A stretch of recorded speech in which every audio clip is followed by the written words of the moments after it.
कहता है कि आत्मा तो अमर है। तो एक आदमी मरता है तो उसका शरीर मरता है, उसका शरीर जला दिया जाए या दफना दिया जाए, लेकिन वो आत्मा दूसरे शरीर में जाती है। आज जो एक ने ऐसे मजाक में कहा, एक बच्चे को देखकर एक बूढ़े ने कहा, तू मुझसे बड़ा है। बच्चा बोला, कैसे हम बड़े हैं, आप तो बुजुर्ग हैं। नहीं, तुम बच्चे हो ना, अभी कितने साल के हो गए? बोले, 12 साल का। इससे पहले तुम बूढ़े थे, 80 साल पर मरे थे। 80 और 12, 92 साल के तुम हो, और हम कितना 60 साल के हो गए। तो उस हिसाब से पिछला उम्र भी जोड़ रहा था।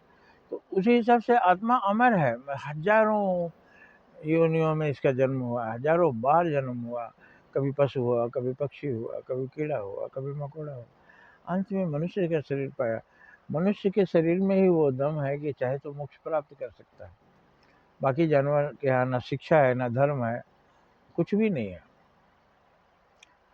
खाली मनुष्य में धर्म है, अच्छाई है, बुराई है।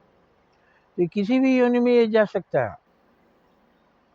तो किसी भी योनि में क्या भगवान भेज देते हैं किसी को? जा तू कीड़ा हो जा, जा तू मच्छर हो जा, जा तू चींटी बन जा, जा तू मधुमक्खी हो जा, जा तू सांप बन जा, जा तू बिच्छू बन जा। ऐसा मनमानी वो भेजते हैं क्या? नहीं, पिछले जन्म की जितनी कमाई होती है उस हिसाब से हम जाते हैं।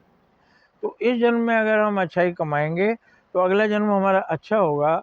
ये बात विश्वास कर लो मेरे भाई, इसको याद रखो। यही जन्म है नंबर लाने का, और अगला जन्म उसी नंबर के हिसाब से सुखी या दुखी होगा। मनुष्य हो गए, राजा हो गए, महाराजा हो गए, गरीब हो गए, भिखमंगा हो गए, कुत्ता हो गए, सांप बिच्छू हो गए।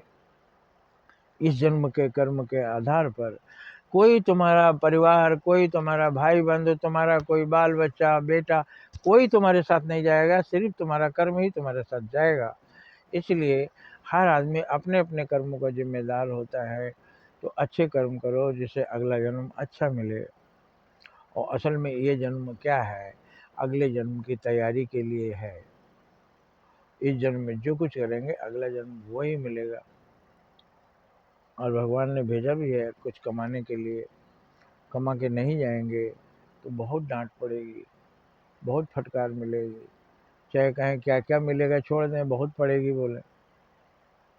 इसलिए जो ये बात समझ जाता है उसको समझाना नहीं पड़ता। कोई भी कितना भी प्रलोभन दे वो गलत नहीं करेगा। जैसे रावण ने हनुमान जी को कहा कि तुम कब भिखमंगों के यहाँ, भिखमंगों के सेनापति बने हो, मेरे दल में मिल जाओ, तुमको सोने का महल दे देंगे।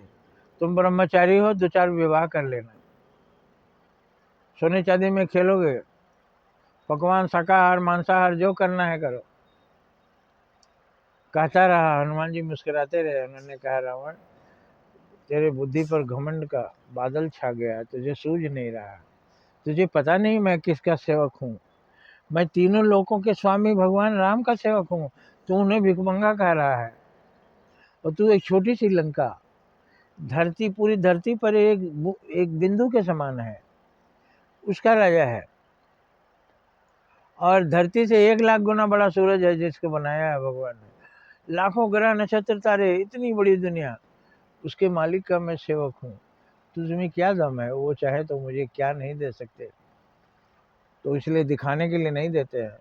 उनके शरणों में, भगवान के शरण में रहकर जो आनंद प्राप्त होता है, तुम राक्षस इस बात को समझ नहीं सकते। राक्षस इसलिए कहा कि जो बुराई में ही रस लेता है वो राक्षस है।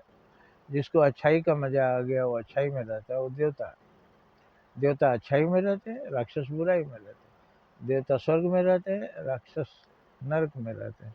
तो ये बात समझ लें हम कि हमारा अगला जन्म किसी भी जीव का हो सकता है। तो मेरा अगला जन्म उत्तम हो, इसलिए ये जन्म हमको मिला है तैयारी के लिए। ये बात याद रखिए। जय हिंद, जय भारत।